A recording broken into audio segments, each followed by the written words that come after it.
Max Verstappen has done it again. Just a few weeks ago, it seemed as though McLaren had the field firmly under control, while Red Bull was sinking in a chaos of setup problems, tire degradation, and fluctuating performance.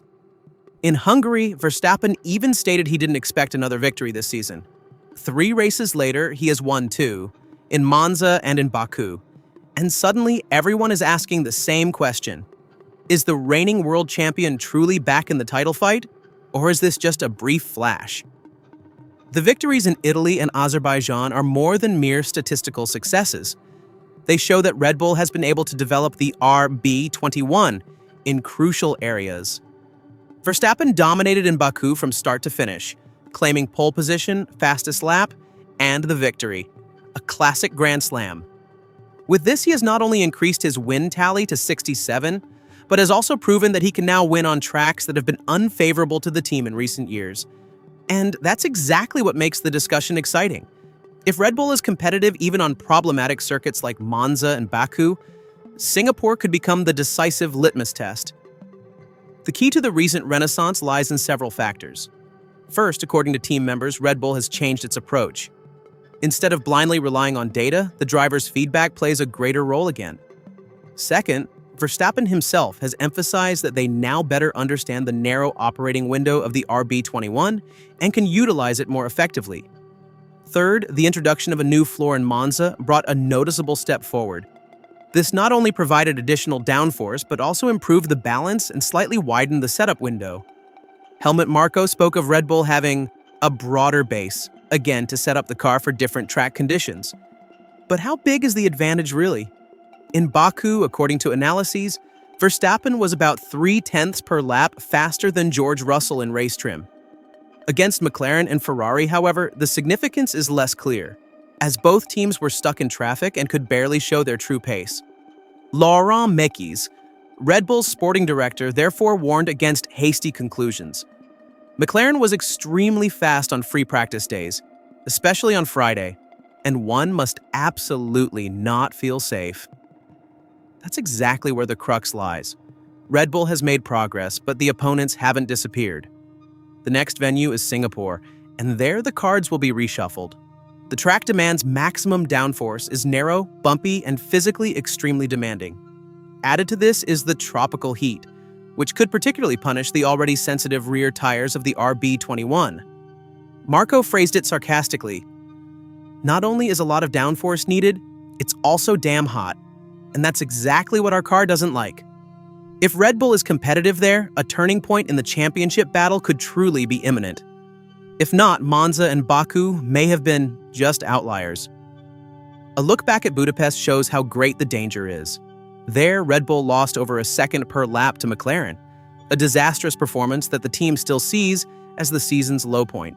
Mekies admits that progress has been made since then and a repetition of that scenario is unlikely. But he added, will it be enough to fight for victory in Singapore? Honestly, impossible to predict. That's exactly why the upcoming weekend becomes the acid test. Verstappen has never won in Singapore. Precisely here, Red Bull must prove that the title dreams are more than an illusion. In the end, it's not just about statistics, but about psychology. 2 consecutive victories have given Red Bull confidence, while McLaren suddenly appears vulnerable again due to Piastri's mistake and Norris's inconsistent form.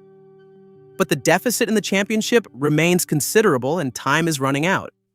Verstappen is 69 points behind Piastri, with 199 still to be awarded. Mathematically, everything is open. Practically everything depends on the next 2 or 3 races. Above all on Singapore. Singapore is in many ways a litmus test that could decide the future of the championship battle. Red Bull has announced its return with successes in Monza and Baku, but the characteristics of the Marina Bay Street circuit pose entirely different requirements. While the long straights and medium-speed corners of Monza, as well as the stop-and-go sections in Baku, recently favored the RB21, Singapore demands maximum downforce levels, mechanical grip on bumpy surfaces, and absolute control over tire management and tropical heat. And these parameters have been the Achilles heel of the Red Bull package so far. Helmut Marko already addressed it. It will be the real benchmark to see where we stand. This is no empty phrase. Singapore is traditionally a circuit where weaknesses are ruthlessly exposed. Verstappen has never won here, and the team knows the problems: overheated rear tires, lack of balance in the winding slow-speed corners, and the high physical strain on the driver. While McLaren has recently made mistakes, the combination of technology, strategy, and endurance could bring the decision right there. For Verstappen personally, the situation is delicate. After his 0 points in Budapest, hardly anyone expected such a comeback. Now, however, he has claimed 2 dominant victories while the competition faltered. The momentum is on his side, but the deficit in the championship standings remains enormous. 69 points are recoverable with 7 races and 3 sprints still remaining, but only on the condition that Red Bull remains almost flawless and McLaren stumbles. Verstappen himself is cautious.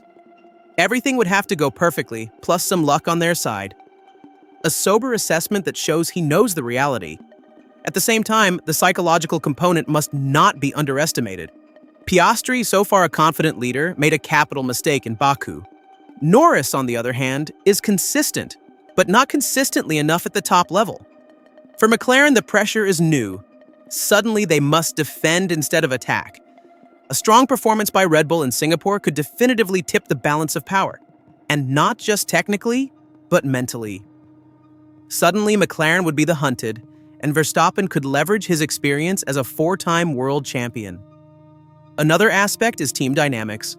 Red Bull has been practically a one-man team in recent years, with Verstappen carrying the successes alone.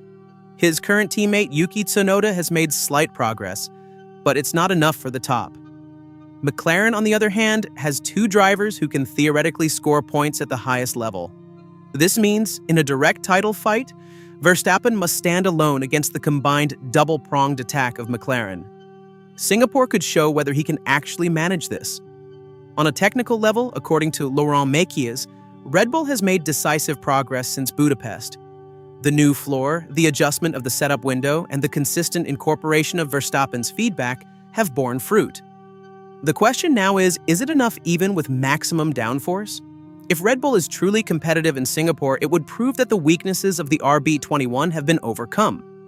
If they collapse again there, it would be clear that Monza and Baku were track-specific anomalies, and the championship dreams realistically have no substance. The comparison with the past is also interesting. In 2023, Singapore was the only race where Verstappen didn't even reach the podium. To return a year later with similar problems and still win would be a clear signal. Red Bull is back. It would be not just a sporting, but also a psychological blow against McLaren, which currently holds the role of favorite. A victory there would make Verstappen definitively a serious title contender. But even if Singapore doesn't go optimally, one must never write off Verstappen.